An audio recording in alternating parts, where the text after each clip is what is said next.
eu mando para vocês, tá bom? Muito bem. Vamos começar agora uma entrevista importantérrima. Se você está aí cheio de dúvidas, como eu, a respeito de energia fotovoltaica, seu momento é agora. Muito bem. Bom dia! Eu estou chamando você de César, e aí você escreve Antônio Pedrini, todo mundo vai achar que eu errei seu nome. Bom dia, Estela. Bom dia a todos. O meu nome, o César é o nome do meio, então você pode me chamar de Antônio, de César ou de Pedrini.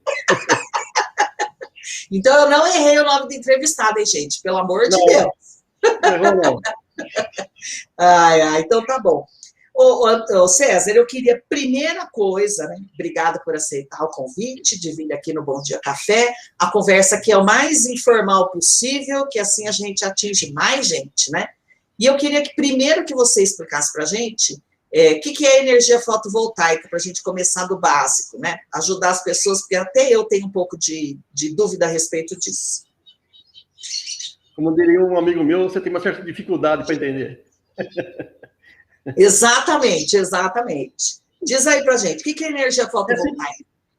Simplesmente é a transformação da irradiação solar, que todo o Sol promove sobre a Terra, e as placas transformam essa irradiação solar em corrente contínua. Corrente contínua é aquela que você tem na bateria, por exemplo, né? Só que a corrente de uma placa solar é muito maior que uma bateria.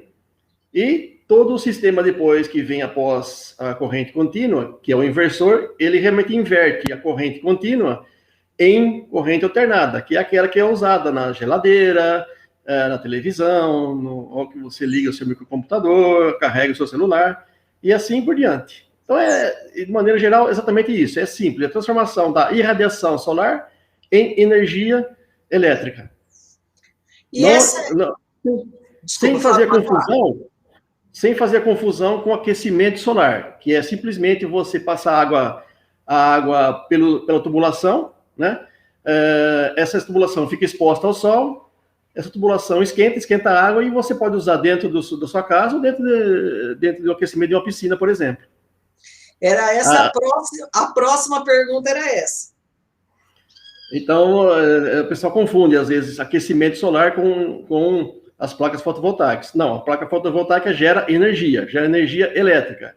O aquecimento solar, ele aquece a água que você pode usar na sua casa ou aquecer a água de uma piscina. E a gente pode falar que a energia fotovoltaica é energia solar? Isso. É a mesma coisa. A placa fotovoltaica é um meio, é um equipamento, é um componente em que você transforma a energia solar em energia elétrica, né? Entendi. Bom, agora vamos à parte prática. E aí, o que a gente faz? A gente vai instalar a energia. Por que eu expliquei para você, né? Falei que eu queria que você viesse no Bom Dia Café, porque nós estamos todos, né, no país inteiro, agora desesperados por conta da conta de energia elétrica, né? Que, ao que tudo indica, não vai ficar mais barata, só vai aumentar. Eu tenho aqui eu tenho vontade de colocar uma energia fotovoltaica na minha casa. Como que é esse processo? Como que faz? Se é barato, se não é? Então, vamos dizer o seguinte, a partir, acho que do ano 2000, começou no Brasil um pouco mais, talvez, mas todo o processo de uso de celulares, né? Então, antigamente... Só vou te interromper porque tem um parente seu aqui, te dando bom dia. É a Lilian. A Lilian Formigoni. Bom dia, Lilian. Bom dia. A Lilian é uma advogada, uma pessoa excelente, vem de família muito boa. Isso, exatamente. Então, no ano 2000, você tinha celular? Ou quantas pessoas tinham celular no ano 2000? Né? É verdade. Hoje, passado 20 anos, pelo menos um celular cada um tem, né? A energia solar não tem jeito. Se você não usar agora, daqui 2 anos, 3 anos, 4 anos, você vai ter que ter. Por quê? Não vai ter mais recurso hídrico, ou a geração hídrica de água, né? Essas que vêm de turbinas hidrelétricas, elas não terão mais condições de prover toda a energia necessária. Concordo. Imagina, todo dia, pelo menos, você carrega o seu celular. Então, você coloca aí pelo menos 200 milhões de brasileiros carregando todo dia o seu celular. Faz as continhas e veja quanto de energia está sendo consumida, né? Ô César, tem outras situações importantes também, né? Cada vez a gente tem um maior número de moradias pequenas, né? E que não cabe, por exemplo, um botijão de gás. Eu estou falando, a minha sobrinha lá em São Paulo mora num apartamento de 27 metros quadrados, eu adoro, porque eu acho que o espaço é ótimo. Eu moro numa casa gigante, estou querendo ir para um apartamento minúsculo agora. Não faça isso. Coisas da idade. Mas lá, por exemplo, não tem gás encanado no prédio. Você não pode usar gás. Então, tudo que ela usa na casa é a base de energia elétrica. Então, essa é uma alternativa. Então, esse condomínio vai ter que, uma hora, vai ter que se virar para colocar a geração de energia. Porque não vai ter energia para todo mundo. Não vai ter. Eu tenho acompanhado o nível das hidrelétricas desde o ano 2000 e é observado que, desde o ano 2000, não houve nenhum pico de enchimento das hidrelétricas, do nível das hidrelétricas, né? Sempre baixando. Sempre baixando. E agora a gente está entrando num momento também de estiagem. Na sua conta aí já apareceu a bandeira vermelha. R$ 9,49 por a cada 100 kW gasto, né? Ou seja, não vai ter, não. Então a saída é ter geração de energia. Em contrapartida, para casas pequenas, por exemplo, já existem modelos adaptados para esse sistema, porque antigamente a geração de energia, você criou uma sistemática para casas grandes, residências, condomínios, grandes empresas. Hoje não, já existem aplicações para você colocar em casas menores, casas de condomínios menores. Então, você com 4 placas em um microinversor, você já começa a gerar sua própria energia e deixar de, assim, não deixar de usar, mas porque à noite você precisa usar a energia da sua concessionária, mas você passa a usar a energia também da sua geração. E aí qual que é o percentual de energia de fotovoltaica se eu fizer a instalação, por exemplo, numa casa, né? A gente está falando aqui para os cafezeiros e a maioria está interessada na sua própria residência. Qual que é o percentual de uso de energia fotovoltaica, que você está explicando que à noite tem que usar energia comum, para o uso de energia comum? Olha, eu diria para você o seguinte, durante os meses do ano, existe uma variação da irradiação solar. Então, você percebe que no mês de junho e julho, o sol é mais fresquinho, né, do que dezembro. Então, isso significa que a irradiação é um pouco menor. Então, você vai ter menos geração em maio, junho, julho, agosto começa a aumentar, do que nos meses de janeiro, fevereiro, março e final de ano, né, novembro, dezembro e janeiro. Aí, o que acontece? Existe uma flutuação. Você pode gerar um pouco mais de energia nos meses, vamos dizer assim, nos 6 meses que tem maior quantidade de energia, que tem maior quantidade de irradiação, melhor dizendo, do que e você compensa essa geração gerando menos nos meses que não tem tanta irradiação. Então, existe um crédito de débito. Você gerou mais, ela fica acumulada.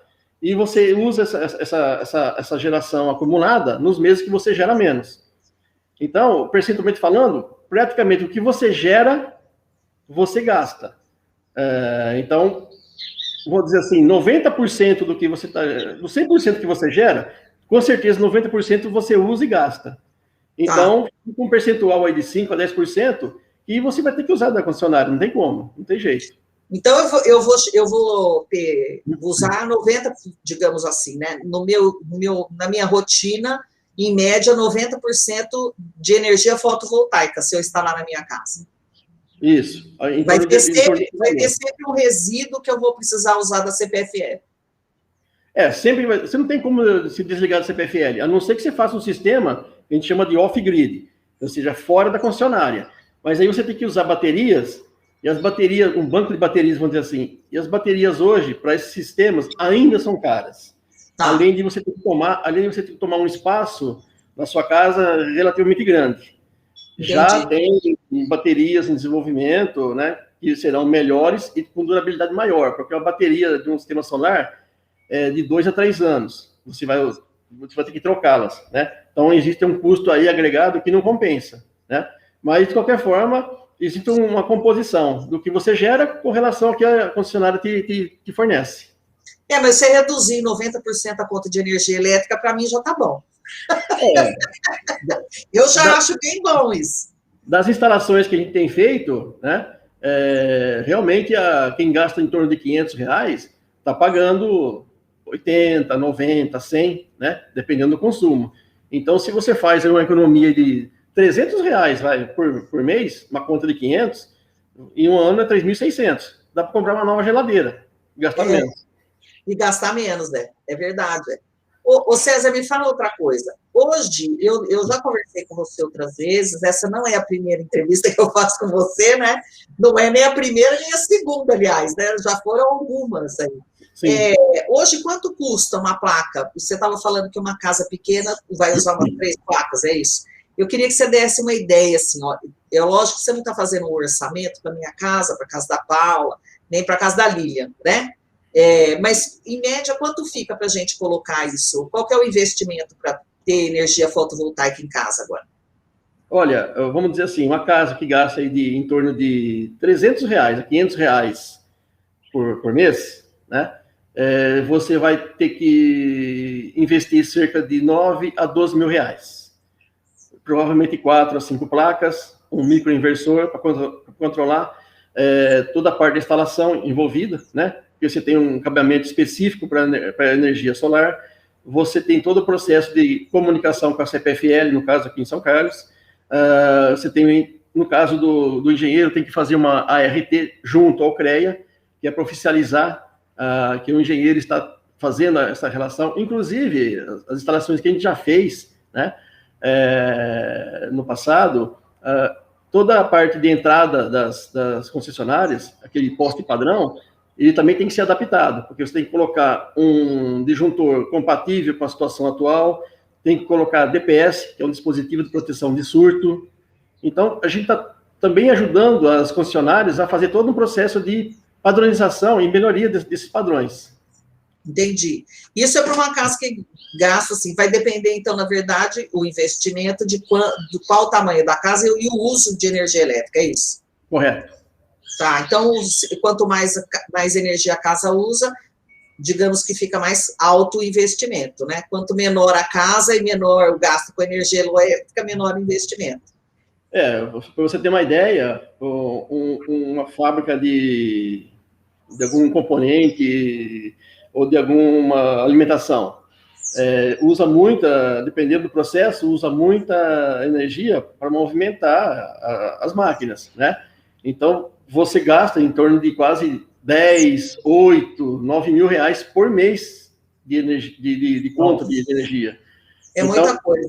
É muita coisa. Então, talvez você vai diminuir esse custo de 10, 11, 9 mil reais para uns 1.000, 1.200, 800, dependendo do mês que você for gerar energia, né? Mas, para você ver, se você economizar 7 mil, vamos dizer assim, no ano, já deu 84 mil reais, né? Dá para você investir e reinvestir em coisas para a sua melhoria de processo interno, né? Dentro de uma indústria, por exemplo, né?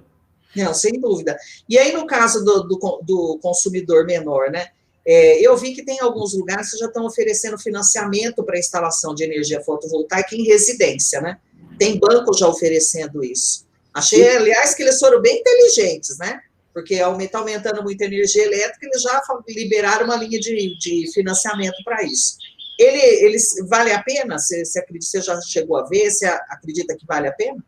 Não, vale a pena sim. Se você não tem todo o dinheiro para investir e pagar à vista, vale a pena se você financiar. Eu acho que os percentuais hoje de financiamento mensal, talvez você vai pagar uma taxa entre 1,5% a 2,5%, às vezes até menos, dependendo do banco, dependendo da conta que você tem em um determinado banco, ele oferece até menos. Porque é um grande negócio em termos de investimento para os bancos. Porque, como eu disse, não adianta, uma hora você vai ter que fazer o seu sistema. Não adianta, não vai poder fugir disso. Dizendo. Eu acho também que é um investimento importante, porque você acaba valorizando o imóvel, né? Porque se ele já tem todo o sistema de energia fotovoltaica instalada, ele acaba sendo valorizado, né? Porque quem for comprar, por exemplo, ou alugar, já sabe que não vai ter despesa com energia elétrica como outras casas, né? Outros apartamentos, por exemplo, outros condomínios. Então, eu acho que realmente, atualmente, compensa bastante. Valoriza bastante o imóvel, sim. É uma maneira também de você dizer que você está cuidando. Além de tudo, às vezes a gente esquece, fala muito só do imóvel, só da parte financeira. Mas o que é muito importante frisar é o ambiente. Seja na parte da energia elétrica, seja na parte da água. Se amanhã acaba a energia, se amanhã acaba a água, você vai fazer o quê? Correr para onde? Então a gente tem que estar preparado para nos próximos anos não faltar, seja energia, seja água, né? É verdade, é verdade. Você também faz para lugares pequenos? Você instala fotovoltaica em lugares pequenininhos? Sim, vamos dizer assim, o menor até hoje que a gente já fez foi em casas, num condomínio, tem 4 placas e um microinversor. Que vamos dizer assim, a necessidade daquele momento, né? Você pode também colocar a geração gerar com uma placa, com um microinversor, para alguma coisa específica, algo específico, né? Porém, ainda não, assim, eu pelo menos nunca fiz algo parecido, né? Mas também existe você movimentar, por exemplo, bombas de área rural com uma quantidade de placas, uma quantidade de microinversor um pouco mais reduzido, né? Entendi. Muito bem. Seu Antônio César Pedrini, muitíssimo obrigada pelo seu tempo, muitíssimo obrigada pelos seus conhecimentos. Você volta mais vezes, eu tenho certeza. Obrigado a você, Estela, pelo convite. Eu acho que a iniciativa de você fazer esse Bom Dia Café é excelente. É um bate-papo bastante informal. E eu acredito que, com o tempo, as pessoas vão começar a entender um pouco melhor, seja do lado de fotovoltaico, seja do lado de economia de energia, seja do lado de água, não importa. Os assuntos que você coloca em dia é muito importante para que as pessoas comecem a discutir e colocar em prática também, né? É verdade, querido. Muitíssimo obrigada, um bom dia para você, uma boa semana. E se alguém precisar de mais informações a respeito da instalação, é só procurar o Antônio César Pedrini. Eu tenho contato dele, se vocês precisarem. Muito obrigada, viu, querido? Tchau, bom dia. Muito bem, querido. Vocês viram, né? Tem que fazer um investimento, mas deu para entender que o investimento vale a pena, né? Eu acho que vale a pena. Eu estou com coceira já nos dedos e estou doida já para chamar o César para fazer uma avaliação aqui em casa para eu ver quanto vai ficar e como que eu vou arrumar esse recurso. Porque eu acho que vale muito a pena mesmo.